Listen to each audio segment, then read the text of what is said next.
Fellow auto detailers, welcome to the show that features interviews with today's most successful auto detailers. This is the Auto Detailing Podcast. Here's your host, Jimbo Balaam.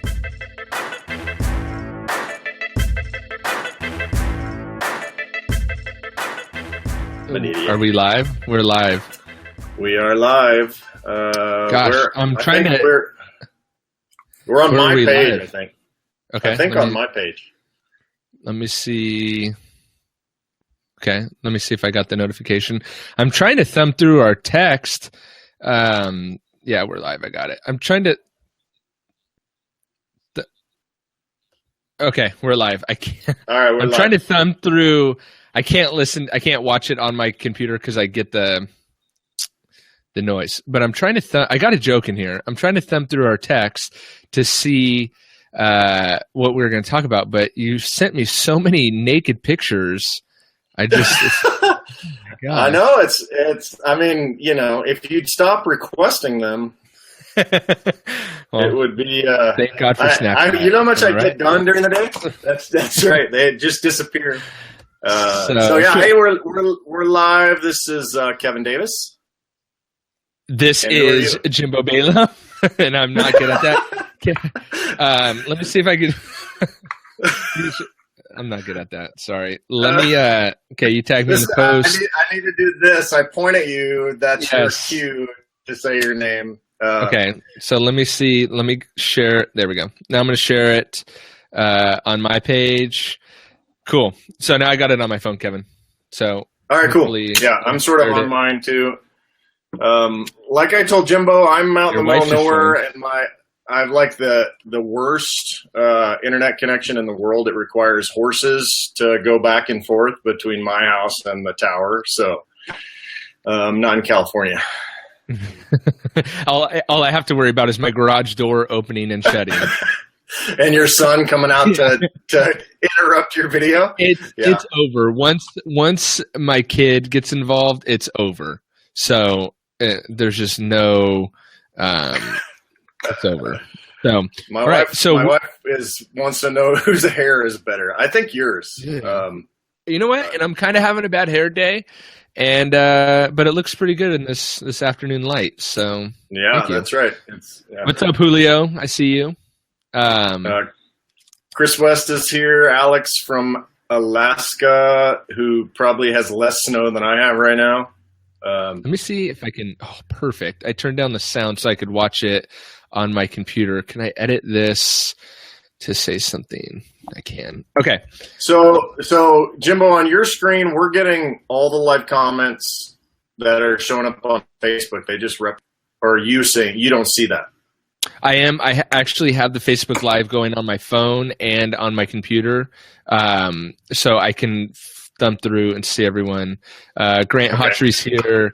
Chris is here. Zach's here. Hey, if you guys are watching, one thing I like to do is let us know. Just type in the comments where you're watching from, and why not your company name so we can give you a shout out. Yeah, there you go. Cool. So you want to just go ahead? I was just going to dive right into it, Kevin, now that we got this technical thing figured out, which was really a stupid little glitch that we could have figured out 2 weeks ago. But hey, two tech guys can't figure it out. That's all right. Yeah, we're really inept, basically. Yeah. The secret is out. This is why we don't do live, because people will figure out that we don't have any idea what we're doing. Well, I've been telling people that's my secret for a long time. But you just pretend like you do. I do. I just fake it till I make it, baby. Grant's with Final Touch. David is in Huntington Beach Solution Finish. You work with Chris? Okay, cool. Chris keeps telling us that we look great, so not to worry. Chris, I can always count on you when I'm feeling down. Alex Dublin is in the North Pole, Torque Performance. And Kevin, he wants you to know that they only have 3 feet of snow. Oh, good. Well, that's awesome. Is Kenneth your neighbor, Kevin? Evidently, he's my stalker. So that's hilarious. Cool. So let's get into it. You wanted to, well, not you, but we were going to talk about, and yes, I'm guzzling coffee at 1:30 in the afternoon. Nice. But you know what? I'm going to go over here because then you're live and I'm not watching the delay. What are we talking about today? Nothing. We're just going to sit here and look pretty. Well, one of us. I'll let you decide who it is. Yeah, Randy. No, we're going to talk about Go ahead. We're going to talk about ego in the detailing industry and how it's making detailers go broke or not make any money. I just had a great conversation that I recorded yesterday with Kevin Awalt. Yeah, I want to say that in 2 syllables, but I'm pretty sure it's 1. And his episode's going to go live on Monday, so I don't want to give too much away for that because it's a really great episode. But we talked a little bit about ego and how it's just so destructive. And so, yeah, it was kind of timely that you brought this up as well, Kevin, because the ego is so rampant in the detailing industry, and it's also so frustrating, that guys let their ego get in the way of not only making money, but severing relationships with people that don't even pay their bills or matter. Yeah. So, I mean, we're talking really about 2 things, right? Like we have the Facebook ego, which is the keyboard warriors kind of thing. I mean, that's a whole other issue. We've talked about that before, but, and then we're talking about allowing your own personal ego to drive the way you run your business, right? That's what we were talking about a little bit earlier. Mm-hmm. So like in that vein, mm-hmm. Well, I mean, obviously everybody knows about ego on Facebook, right? Everybody thinks they're the best. They post, and I think I've said this before, the one Ferrari they did 5 years ago, and then they keep reposting it, in every opportunity they get. But, and that's what affects relationships. That affects our industry in a very negative way all the time. If you spend much time on Facebook at all and you haven't unfollowed everyone yet, it's just it's a lot of hate in our industry actually, and it seems to be getting worse. Why do you think that? Because this is something that I've been playing with. Maybe it's every industry, and it's just because we're in this industry that we realize it more. But why is there so much ego in this industry? Is it because it's 95% male, and that's just what guys do? Could be that's testosterone poisoning, in other words. Yeah, hashtag that.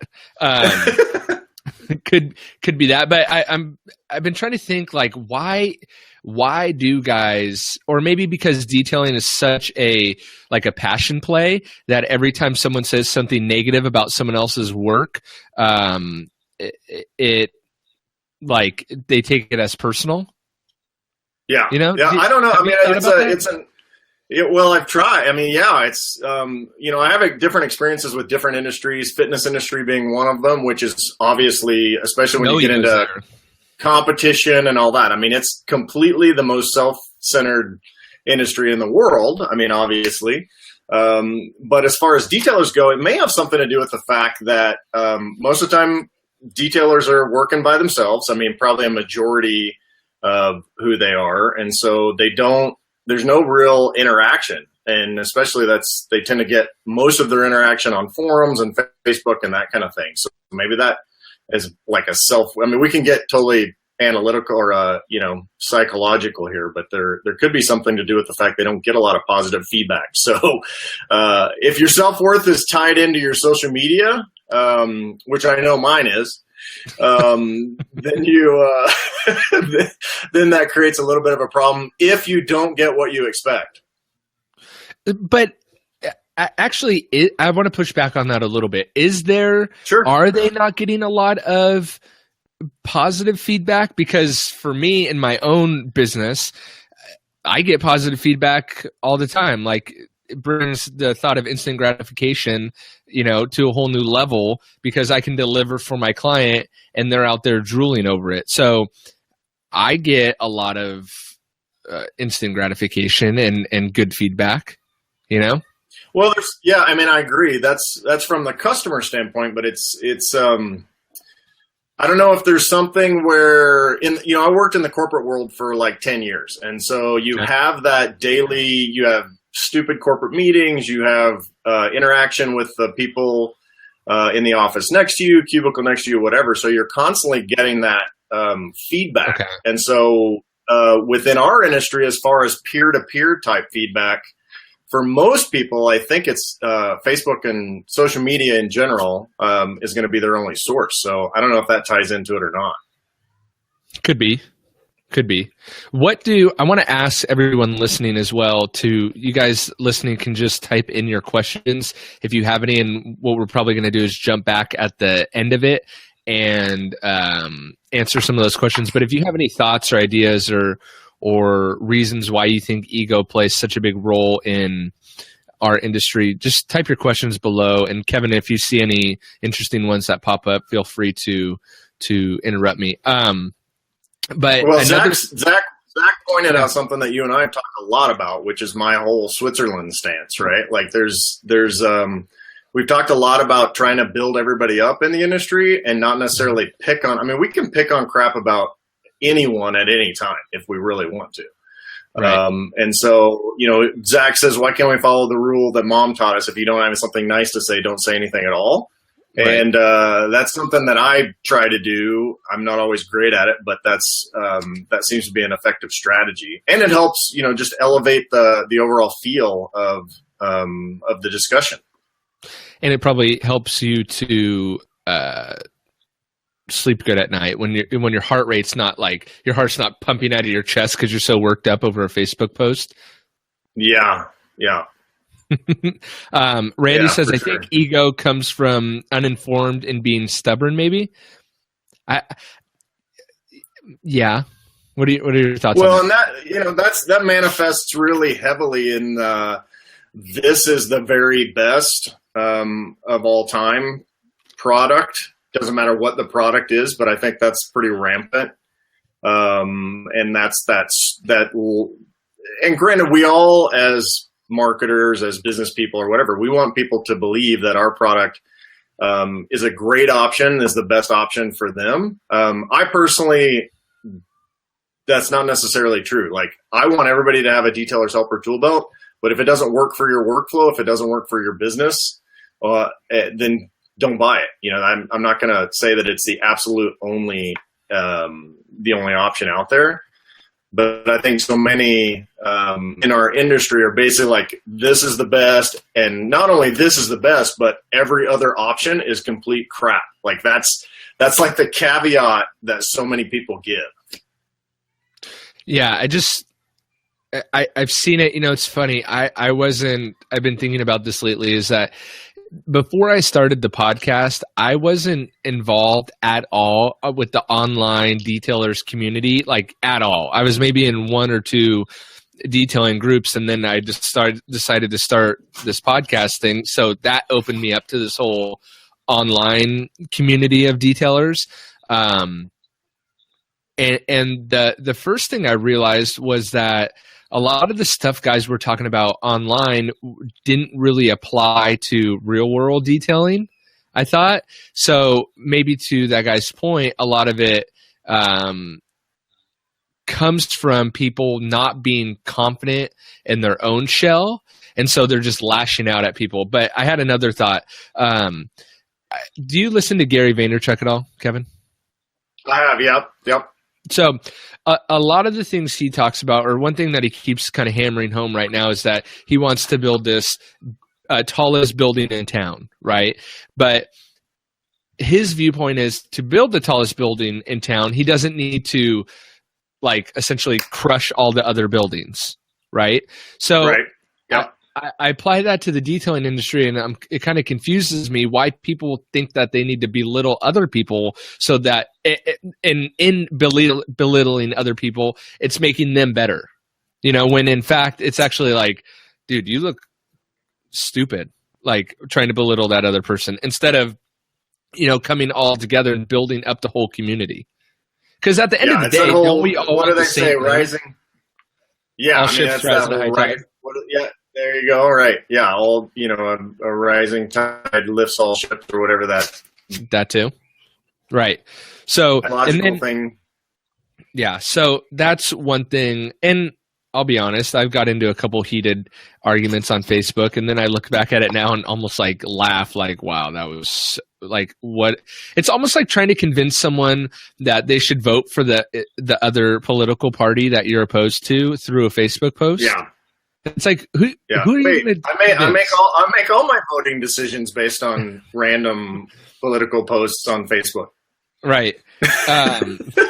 Yeah. So, Rolando says, I noticed on rainy days and during the winter, the bashing increases on Facebook. Can we chalk it up as envy? It seems like those with slow weeks bash the busy companies. Anyone else notice that? That would make sense, and it would kind of play into the whole thing that we're kind of talking about of like, the guys that aren't confident, the guys that are slower, the guys that aren't hesitant to say as successful, but maybe don't have as full of a schedule. The ones that are insecure are the ones that are lashing out, and doing that. Well, and they have more time, right? I mean, if you're on it, but at 10, 2, and 4, that was a Dr. Pepper thing back in the day. Anyway, was it? Tagline. Dude, I'm not that old. You suck. But like, if they're on all day long, right, then clearly their schedule is not as busy. Unless, these are people that are professional detailers. Obviously, I'm on all day long, but it's pretty much what I do all day. So, well, because you're an internet guy. Yeah, I'm an internet marketer, basically.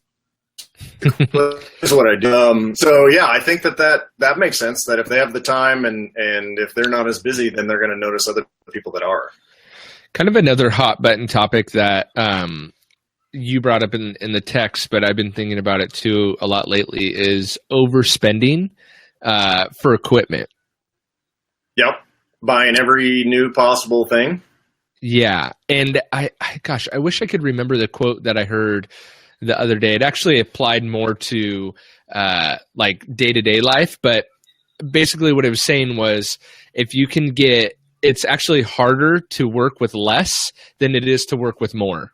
So the less equipment you have and the less products you have, the more you're forced into make what you have work, versus have like every single product for every single possible situation that you could ever come across. Now, I think there's a balance in there, and I don't know how you feel about it, Kevin, but I try, in my personal detailing business, I try to have as minimal amount of equipment and chemicals as absolutely possible.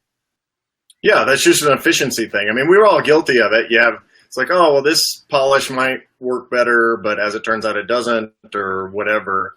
But then you need to get rid of that stuff. I mean, whatever, basically, Tim Ferriss talks a lot about this minimum effective dose, right? Mm-hmm. And that applies to business and exercise and food and whatever. It's basically whatever the least amount of work required, or in this case, product or tools, to accomplish what you're trying to accomplish, which is, I hope, be profitable, right?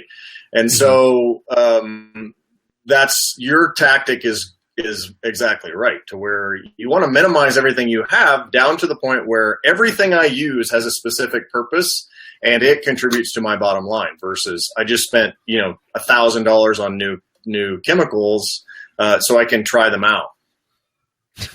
Chris says he has 5 days. Yes, all this pertains to, unless you're looking at buying a detailer's helper belt. That's right. And then you definitely.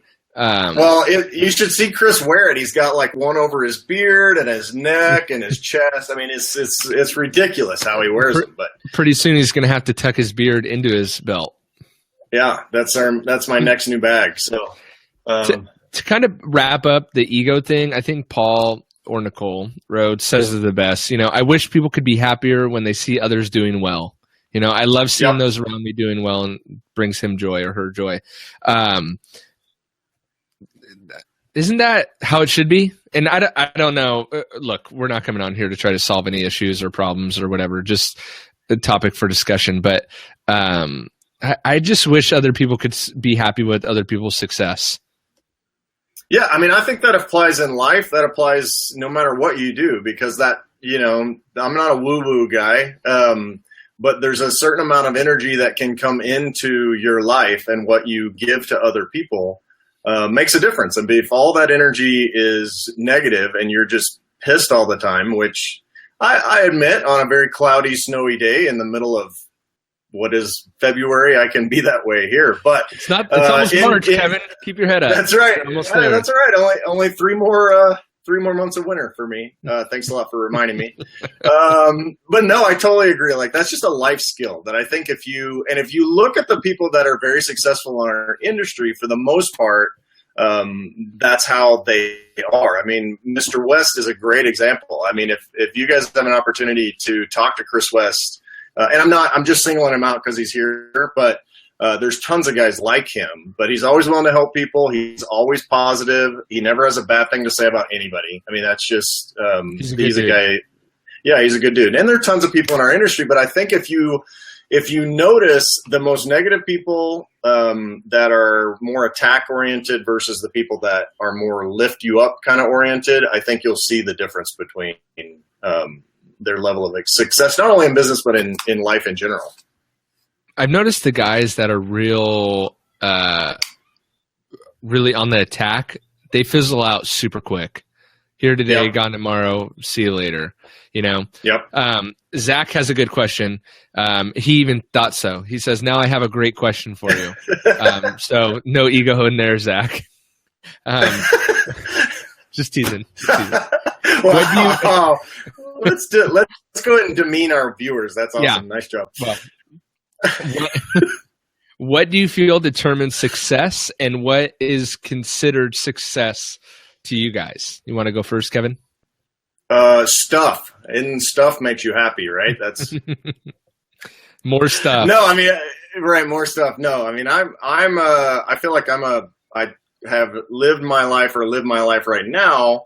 That I know, Zach. Success I'm teasing with you, bud. Success is basically, the experiences that you have and the people that you have in your life. I mean, that's, and through this industry, I've developed tons of friendships that I ordinarily wouldn't have. Shoes. Yeah, that's right, Paul. But I mean, it's for me, success is basically building relationships and having experiences that you want to have. And, sometimes that requires some financial success, but most of the time it doesn't. I think I consider success. I think there is no one definition for what success is or what successful means. For me personally, I consider I have a set of goals, right? I'm not sure what that means, Chris. I'm not going to repeat it just in case because of who mentioned it. But success is a happy wife. That is probably true, Kevin. I am extremely disappointed that you didn't start with that. Thank you, Michelle. She's in the next room, so she's going to come in here and beat me afterwards, probably. Yeah, well, we'll leave that one on the table. Anyway, but success to me would be at least for me personally, I have a whole overview, 30,000 foot view of what I want my life to look like and be and accomplish in my life. And so success to me is how close to that I'm getting, right? And then, but that target is always moving as well, right? So for example, in high school, I knew that I wanted to be a small business owner, right? That was what I wanted. To me, success would be to own my own business, right? And then at 19, 1 year out of high school, I started my own business. So then that was success for me at that time, right? And then the goal moves a little bit. And then as I started having kids and a wife and all that and house, it gets bigger. So that goal is always moving. And now that I'm married and a little bit more established, I have bigger goals that I want to accomplish. And then by this age, I want to have this so that I don't have to be on my hands and knees scrubbing a wheel. Know what I mean? By the time you're old like me, is that what you were trying to say? Yeah. I mean, it's geez, by the time you got 25 years until then, you're good to go. I was getting my hair cut the other day. This will make you happy. And it really pissed me off. I was getting my hair cut a couple weeks ago, and my friend cuts my hair. Thanks, Greg. His name's Greg. And he goes, "Oh my gosh, And I'm like, what? He's like, I found a gray hair. And I'm like, I was like, dude, that's not cool. Like, you're making it. He was all excited that he spotted a gray hair. I'm like, that's not cool. Nice. So well, just there's a reason I'm clean shaven and I keep my hair short because that keeps me looking, a little bit younger. And Botox injections and all that helps too. But so hey, I think that I think that answers the success question for sure. It's definitely a moving target, but I think if your level of success is based on how much money you have, you're totally screwed because you will literally never have enough. And I think other people say that too, but there's still so many people that are very focused on financial success as their success. And I mean, even in business, obviously that's an easy to measure metric, right? In our businesses, but even in businesses, I think that's the wrong approach in terms of what you're trying to accomplish. Yeah, I think I think to have a monetary goal is not a bad idea, but I think to, like you said, measure success. Oh, look at that. Michelle just said Kevin does get Botox. Wow. I think she said not, but that's okay. I can't read. Yeah, you can tell. See all this? That's how you know, because I can actually move my eyebrows. That's how you know I don't have Botox. It's like me and Kevin talked about the cheeseburger theory, and it's like you got a cheeseburger on your forehead. Nice. That was a bad joke. Anyway, you said goal. Yeah, definitely. I mean, you got to have financial goals for your business. But to have that be a measure of success, because if you think about a monetary goal, say $100,000 a year is your definition of success. Well, what happens in 10 years when $100,000 a year is like $50,000 a year? So then to your point that it's not really, it's attainable, but then I don't know. I think it's a dangerous. Well, it's a moving target for sure. And I mean, obviously lifestyle has something to do with it, but for someone, $100,000 a year might be great. But if you live in, San Francisco, $100,000 a year is not going to get you very far. But anyway, I mean, and I know you're just using that as an example, but yeah, definitely that definitely makes sense. So did you want to talk about David Polly actually had a question way back that said, he was asking about how ego, let me see if I can scroll up. What'd you say, David? At what point does ego get in your own way? Being competitive and tooting your own horn is one thing, but where do you guys think the line is? This is sort of what we were talking about before. And I don't know if you want to talk about that. Yeah. So, I mean, yeah, the line is somewhere in the middle, but we talked about that. The ego will drive you to make business decisions that aren't in the best interest of your bottom line. For example, and you guys have seen this all over Facebook, I'm sure, and forums and everything else, but you see guys post that, and it's sort of this post, which is the customer wanted my level 2 detail, which is a 1-step polish, but my standards are higher than that. So I did a 3-step and I just finished after 6 days of straight polishing.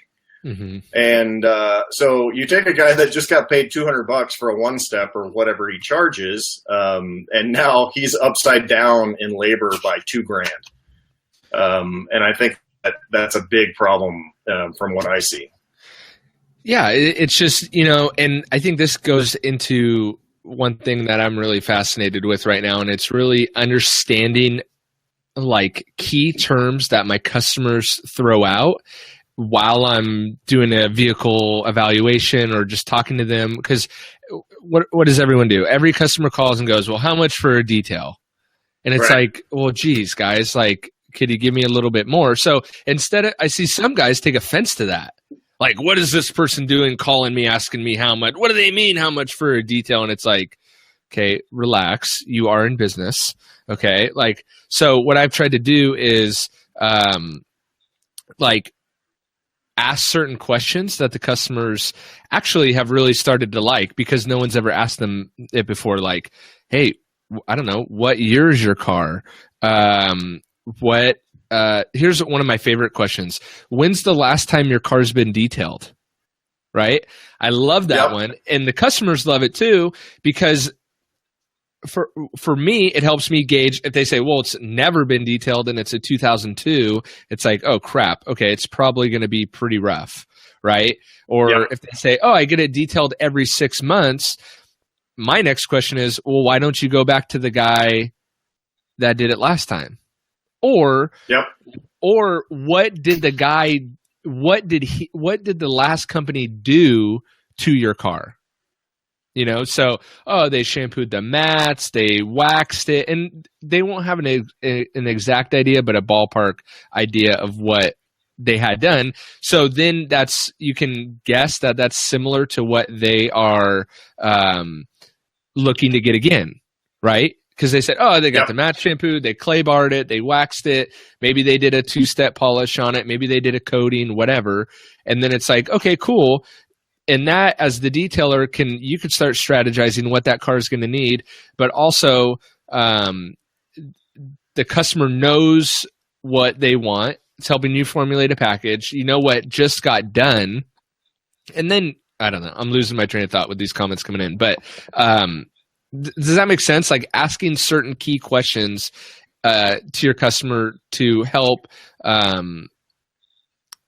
learn what their needs are and their wants are in a detail, and then formulating a package around that versus saying, I'm the detailer, I know best, my customers are blind when it comes to looking at their car, they want a full correction, full interior, they only want to pay $150, like I'll do it anyway.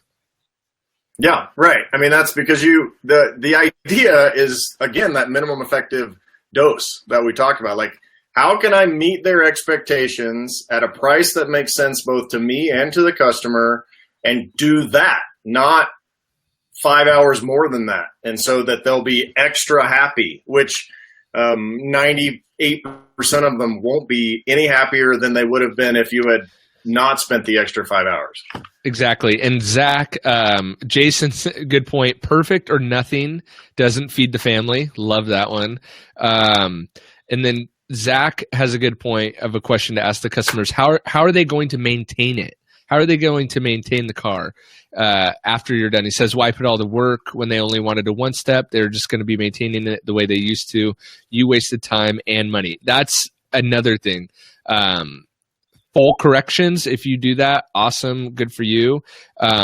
But if the customer next week is going to go to the local car wash and run it through and let them do their thing at the car wash, I mean, it's a waste of time.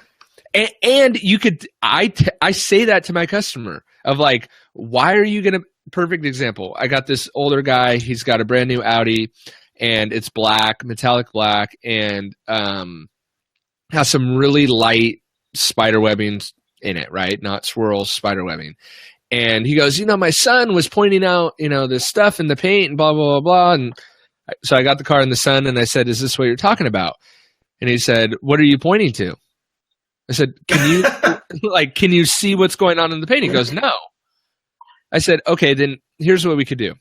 I could charge you $500 to remove something that you can't even see that will come back, or we could just leave it and I'll keep doing what I've been doing and making your car shiny and the tires shiny and the glass clean and you're happy. Which one would you like? He goes, well, why would I do that? And I'm like, well, exactly. And then your next statement is, and do not let your son polish this car. Yes. Because he'd be like, yeah, Dad, I can get those out for you. Luckily, his son works for, right. Don't let your son do it. But the point was that, ask questions, because asking questions to your customer is going to help you be more successful as a detailer as well and be more profitable. Right. If you don't know the expectations, you don't know what they're, because either they have very unrealistic expectations and you can manage that, or they have perfectly reasonable expectations and are willing to pay for that level of expectation. Here's Jason brought up another good comment and something that I used to battle with a little bit. He says, what about the referral guy that looks at the car, your customer only wanted a one step, but the referral guy sees the swirls and thinks it was a bad job? What about your reputation? So I'm assuming what he's talking about is you detail a car, and then that customer goes to the next detailer down the road, sees the car's all hacked up or whatever, and that next detailer thinks the original detailing company did a bad job when really it was the customer's budget. My personal opinion is you never know what the agreement between the customer and the detailer made, and that's where ego sneaks back in, right? What are your thoughts on that, Kevin? Oh, right. Absolutely. I mean, first of all, that's the guy trying to show off and try to make a sale again at the expense of the previous detailer. I mean, like, if you're a professional and you're not trying to do that, which I don't think you should use leverage unless the guy clearly hacked the vehicle up. You know, I mean, there's a burn mark going across the hood or whatever it happens to be. But if it's just basic swirl marks, then that's where you say, hey, I can show you this, and then you have the same conversation, because you don't need to talk down about the previous detailer to have that same conversation that you just talked about, which is, do you see this, and what are your expectations, and this is how much it's going to cost, and this is how we get there. Because then once you say it's going to be $500, and he'll say, well, my last guy charges me $100. Well, this is why. This is what it looks like. Right. In order to get that. And it may be fine. It may not be fine. It just depends on their expectations again. Yeah. Paul says talking bad about another detailer is not very professional. Just stating what you can do for them is much better option. That's what happened. I did a Facebook Live video probably like a month ago. I put over on my YouTube channel doing a Maserati, an older Maserati that had swirl marks. And this guy had it detailed at another shop, and they just put swirl marks in it. You know, and it was legit swirl marks, not spider webbing, right? And because even though detailers know the difference, they still use those terms interchangeably. Drives me nuts, but whatever. And yeah, I could have been like, oh my gosh, those guys are, so retarded. They don't know what they're doing. And instead I was like, hey, who cares? Let's just solve it. Do you have an issue? You want me to solve it? Let's just get it done. Yeah. Like, I don't care about your last, detailer that induced all this. Well, because ultimately one of the rules in marketing is that you can use other products and services as examples, but the last thing you want to do is have them thinking more about the last guy than they're thinking about you, whether positively or negatively, because then they start getting reminded that maybe he was cheaper than you. Or maybe he sucked, and now they're just pissed, and they now form an opinion about all detailers based on that experience too. So exactly. How long have we been going here, Kevin? I have no idea. I have no clock on my end. There we go. Almost 40 minutes. Is there anything? 40 minutes. Well, is there anything else you wanted to talk about? I feel like anybody have any more questions? Yeah, we did ramble. We always ramble, but though. Anybody else have any questions that, is now a good time just to take a few questions? I would say let's just open it wide open. And if anyone has questions or has any feedback about the things we just talked about, Chris just keeps telling us how sexy we are. Thank you, Chris.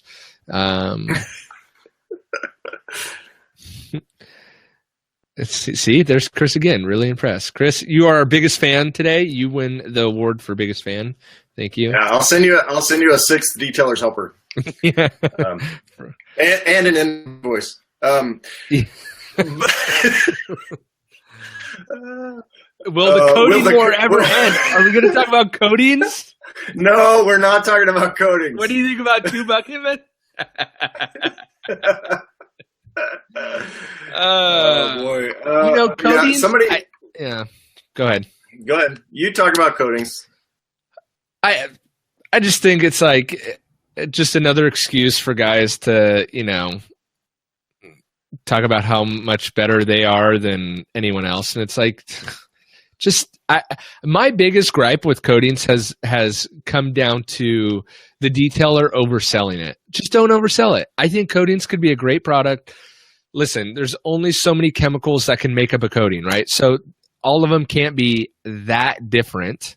Okay, I get it. They could be different, but they can't be that different. Do you have an opposing view on that statement, Kevin? I don't. I'm Switzerland. No. So I'll step out to get my neck chopped off.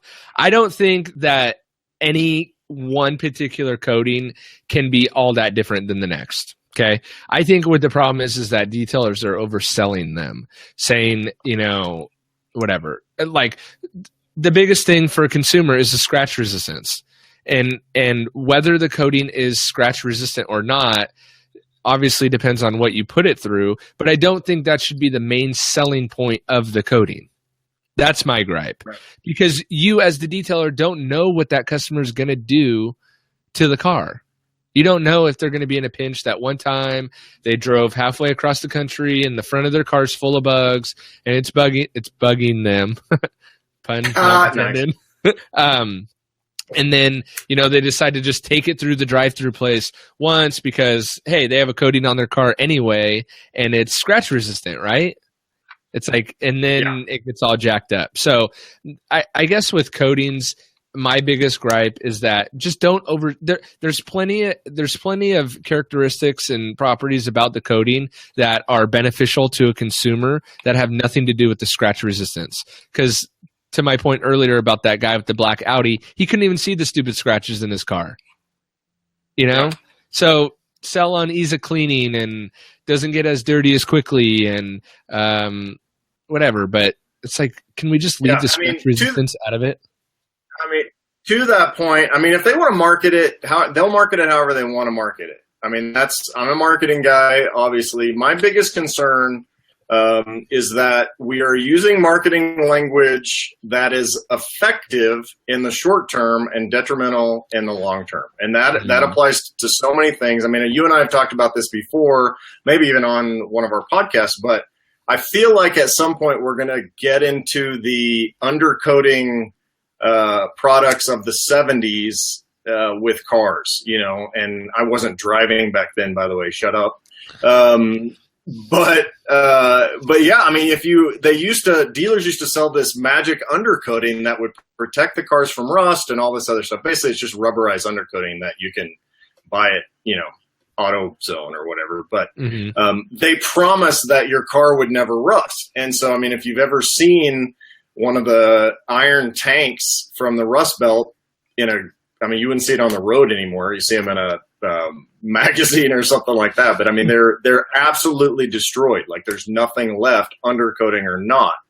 And I worry that that's where, and tons of products do that, but that's what I worry about, some of the claims being out there that might cause consumers to even if they're not out and out saying it, consumers may interpret it as more beneficial than even what the detailer is trying to sell it as. And I guess my other gripe would be guys tying in their business into one particular brand of coating. Or one particular brand of anything. Of anything, right? Because I just think that it leaves you way too vulnerable. You're totally right, of anything, because honestly, none of us as detailers have control over what company XYZ does with their brand, right? So we're tying our brand into this other brand that we have no control over. And what if they do something like totally crazy and unethical, and then you got their brand all over, tied in with your brand? It could just, I see. Those are probably my two biggest gripes. Worth of marketing collateral I actually did a video on this called Stop Co-branding Your Business. And, we see it all the time. So it's basically making other companies' brands more important than your brand. And being tied into specific people. But I think, do we have any more questions? Randy wanted to know, he said marketing. I just released an episode on Monday with Paul Frasco, who had some really cool like marketing piece ideas, was stuff that he would leave behind in the cars after he detailed them that were really, really not costly at all. So I would suggest that, Randy, if you're still on, that you go back and listen to that one. Floor mats that are branded, water bottles, stuff like that. I feel like this is going to be funny, Chris. One thing that disturbs me the most is when I see or read about my product and they overhype it, not good for the brand or its reputation. That actually wasn't funny, Chris. That was very serious. Thank you for that. No, yeah. But solution finish cruise can't. Yeah, but look at that from a guy who owns a product company. He doesn't even want his product overhyped. And let me tell you what, I was pumping Chris's product one time at a car show, and that stuff sells like hotcakes when you do a demo to people, and he doesn't even want it overhyped because it does reflect badly on the brand too, which goes into a whole nother topic of why coating companies would want to do that. But I think you said it best, that they're playing for the short-term gain. So yeah. Yeah, for sure. Yeah. Jason asked about PPF. I don't know enough about PPF to even. I barely know what it stands for. We should do a hairstyle video. I mean, we should do a video on like how we get ready in the morning. Yeah, I basically have a team of small mice. Right. That comes into my bedroom like Cinderella. It's pretty much exactly like that. Yeah. Step into your glass slippers, and then as soon as you don't even get out of bed, you just sit at the edge of your bed and let your team. Yeah. The little bluebirds come in and pull the covers back, and then the whole thing starts. It takes about an hour and a half, but it's okay. We're going downhill. Yeah, we are. So any other... did you just flex? I missed it live and saw it on my phone. Did you just flex? No, I didn't. No, I did not flex. What do you mean? This is my office over here? Yeah. It looked like you just flexed. No, I did not. I did not just... Kevin, what's over your left shoulder? Nothing? What? Over my left? This? Is this what you were talking about? Yeah, what is that, Kevin? This is this will I'll do a video, or I'll do an announcement. Wow. Is this a world today? Exclusive? We actually world exclusive for this live broadcast. So this is my micro polisher add-on bag for Detailers Helper. So due to copyright and brand trademarks and registered trademarks and all that, so we're calling it that, but it does perfectly fit the Rupus Nano. They have not endorsed the product, so let me make that very clear. But yeah, we got that out on the site. So if you guys are using those smaller polishers, or you just need something that's an in-between size bag for tools or whatever, it's perfect for that. So does Marty already have one? At some point. Marty was one of my testers. So right. Marty got, well, he lives locally, so I didn't have to ship it to him. Yeah. He has one of the original prototypes I sewed. When I prototype these things, I actually sew them myself. Wow. So believe it or not, the mice do it. I'm lying. Oh, but the bluebirds. Yeah, the bluebirds and the mice do it. So yeah. So anyway, I'll have that out on my Detailers Helper thing and share it around a little bit. So if you're interested in those, what's going on with the auto detailing podcast? So the auto detailing podcast, I actually have some super exciting stuff in the works that is like 50-50 if it'll work out or not. So I don't want to talk about it just in case it doesn't work out, but interviewing some bigger names kind of outside of the detailing space, which I'm a little conflicted about, bringing it to the detailing podcast, because I'm not totally convinced that that's what people want to hear when they look for a detailing podcast, is stuff that's maybe not like the Chip Foose episode was great, but it wasn't really detail centered. So I'm getting a few opportunities to talk with car guys, but it's not detailing centered. So I'm a little conflicted with what to do with that. So I'm trying to figure out what I want to do with that. It may be starting a second podcast. I'm just not really sure. But I, for some reason, feel like this year, 2017, is going to be a big year for the podcast. So I'm finally getting the exposure that I initially set out for. So, but nothing as of yet I guess Chip Foose was like, that's a pretty big deal. Yeah, I was pretty stoked for that, and especially to sit down and do a face-to-face with him. So, he's a genuinely cool guy. But dude, he's so cool. And then it was funny because I left his shop and I had parked my car like way down the street. So I like walked to my car, sat in my car, made a couple phone calls, walked back, and like there's Chip just walking down the street like a normal dude, like going to his other shop down the street, and I'm just like, this is so crazy. So, but the podcast is, I really, really want to do more video. And so, David says detailers are car nerds. We don't always want to talk shop, but, and maybe I'll go to the audience for this, but cause I have I'll give you an example. So I was in contact with this PR company yesterday, right? A PR company on behalf of a very well-known car company. Okay. And they're looking for media or press for a C-level exec of that company. Right. And it's like, cool, at South by Southwest, right, in Texas. And it's like, great, I would love to interview him. It'd be huge for me personally, right? But it's not detailing related. So do I bring that onto the auto detailing podcast, or what do I do with that? And maybe we could just even brainstorm right now, Kevin. It's like, say the CEO of Kia, well, that's kind of lame, but say like the CEO of Chevy, right, wanted to, a PR company was trying to get him press, and so they were coming out with this new model, and they wanted to talk about the technology in the car. Is that weird to bring That's it easy. on? Is that weird though? You can turn that back to are there any new material? What do we need to do?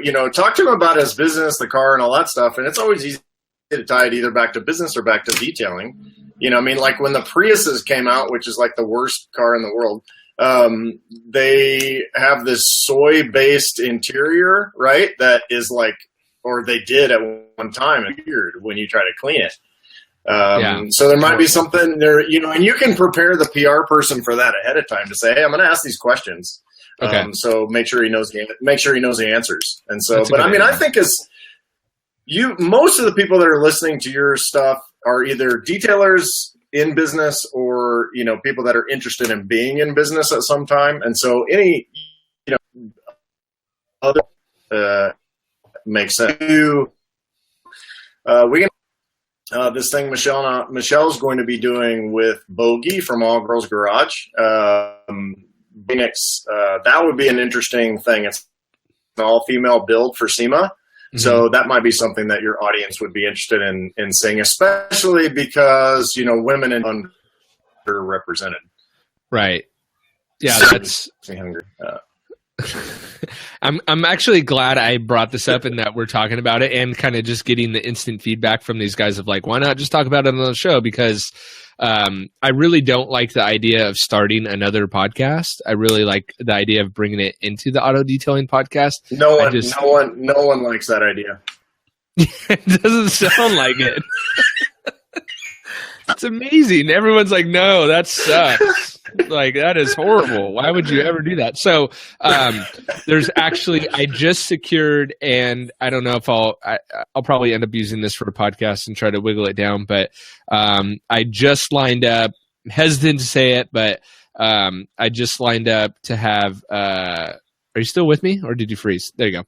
I'm here. I'm being really still. On the 18th of this next month, it would be March 18th, I'm going to meet up with Matt Farah and do a podcast with him live in person. So that's cool. And again, nice. That's teetering on that line too of like, for one, I'm worried because I can't talk cars like he could talk cars, right? So I got to keep it away from like engine compartment, You want like one of those pieces, and I'll talk to you like a producer in the background. I can. Yes. Be like, Kevin, he said 427-68B. What the hell is that? Because he could. That's his realm, right? Yeah. So I'm like, dude, I'm worried but that's a good example of like, okay, how am I is that an auto detailing podcast episode? Like, are people interested in that? And from the instant feedback we've been getting right now, it sounds like they would be. But things like that, I'm hoping for 2017, more opportunities like that. A little bit more, bit outside of, sorry, go ahead. Oh, I was just saying, yeah. I mean, it's all related. People want to hear about business and personalities and cars, especially. I mean, you've got auto in your podcast. We deal with cars all the time. It's perfectly reasonable. I think any business person would be reasonable.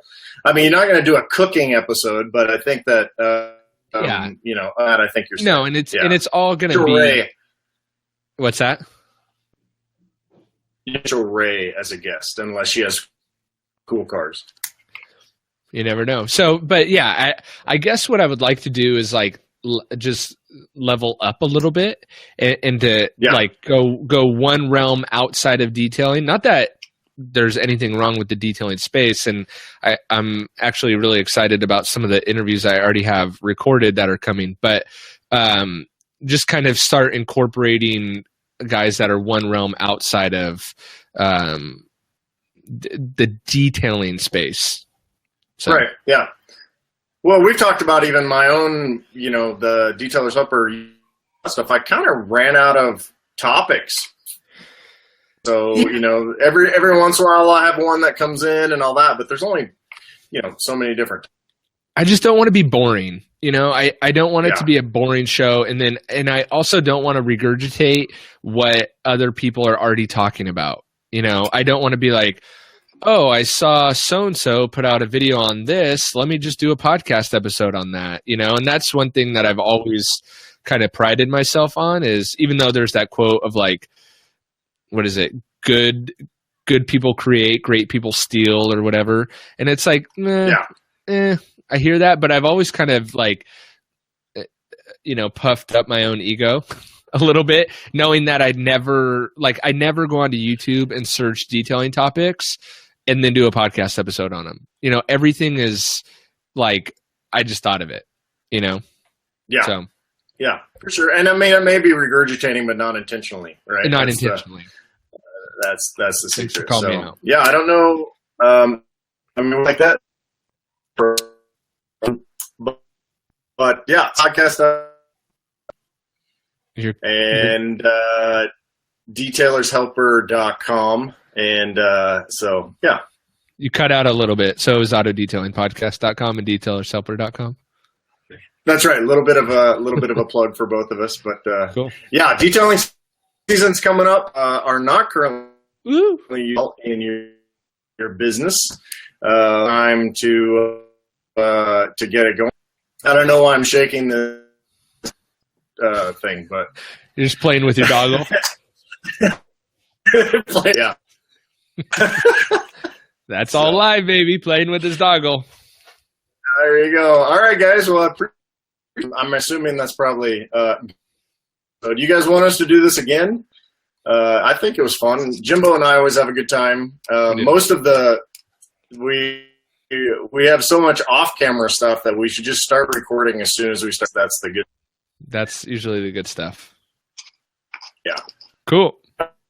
Thank you so much. We'll talk to you later. See ya. Thanks for listening to another episode of the Auto Detailing Podcast. Head on over to autodetailingpodcast.com for full show notes and links of everything that we've talked about today. And don't forget to check out our resources page for a direct link to all the products talked about not only on today's episode, but that I use in my day-to-day detail business. They have direct links so you can purchase and get free shipping right from that page. That's autodetailingpodcast.com. We'll see you on the next episode.